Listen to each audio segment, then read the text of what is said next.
Nous sommes ici encore pour rappeler aux Mauritaniens que moi-même, le député Biramda Abeid, j'ai refusé de participer à la farce de la commission d'enquête parlementaire qui a été décrétée au lendemain de la querelle apparue entre l'ancien et le nouveau président. J'avais dit en ce moment, pour rafraîchir la mémoire aux Mauritaniens, que nous n'acceptons pas d'être le dindon de la farce. Nous sommes habitués à ce genre de manœuvre.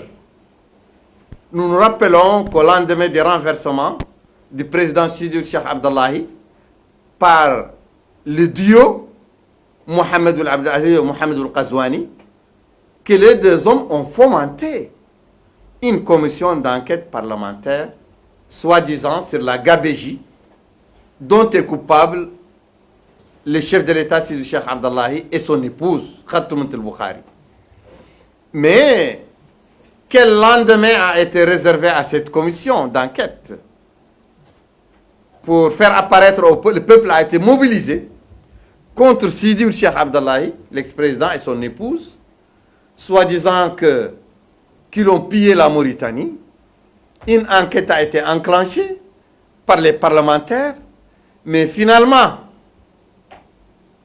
rien au bout du compte. Le peuple a été roulé dans la farine. Aucune enquête n'a été faite finalement. Aucun résultat n'a été donné. Et finalement, le seul résultat qui a été vu, c'est que le peuple est tourné en dérision par les militaires depuis 1978 jusqu'à nos jours. Au lendemain de la querelle apparue entre Mohamed Qazouani et Mohamed Abdelaziz, la même fibre des laudateurs, la même tendance à rouler le peuple dans la farine,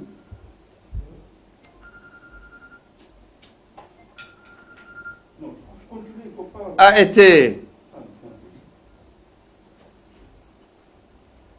On assiste à la récidive des mêmes procédés.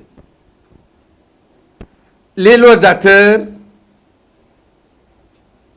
les lèche-pieds de Mohamed Abdelaziz, durant toute sa décennie de gouvernance, ces hommes de main, ces hommes et ces femmes de sale besogne, ce sont ces mêmes personnes qui se sont érigés en accusateurs contre l'homme, qui l'ont toujours divinisé, qui l'ont toujours défendu. Ils se sont érigés en accusateurs et en encenseurs de son successeur, Mohamed Qazouani. Et ils étaient les fers de lance dans le Parlement, les parlementaires qui avaient demandé un troisième, un quatrième mandat et même une royauté pour Mohamed Abdelaziz et ses enfants et sa dynastie. Ce sont ces mêmes personnes qui se sont retournées pour dire qu'il avait passé toute sa décennie à voler et qu'il faut enquêter sur ces vols, alors qu'ils sont les hommes de main de ces vols. Ce sont les artisans. Ça ne nous convainc pas, ça ne m'a pas convaincu. Je me suis érigé contre cette supercherie. Je n'accepte pas d'être le dindon de la farce.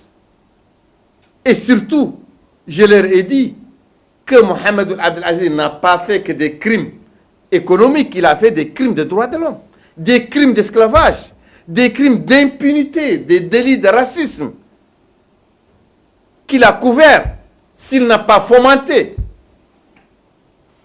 Il a fomenté des accusations à tort contre des opposants, contre des activistes, qu'il a mis en prison, qu'il a torturé, qu'il a martyrisé. Il faut faire des enquêtes sur ces crimes humains. Et tous se sont opposés à ma proposition. J'ai dit, pour faire les enquêtes sur les crimes, il faut les faire sur tous les compartiments de crimes. Pas choisir seulement le compartiment des crimes économiques, qui concerne une seule communauté, la communauté arabo-berbère. C'est la seule qui est concernée par les crimes économiques. En tout cas, l'économie, si elle est volée ou si elle est maintenue dans les caisses de l'État, une seule communauté en bénéficie. C'est la communauté arabo-berbère. Pas les Hratin, pas les Poulards, pas les Soninké, pas les Wolofs, pas les forgerons. Ça, je l'ai dit.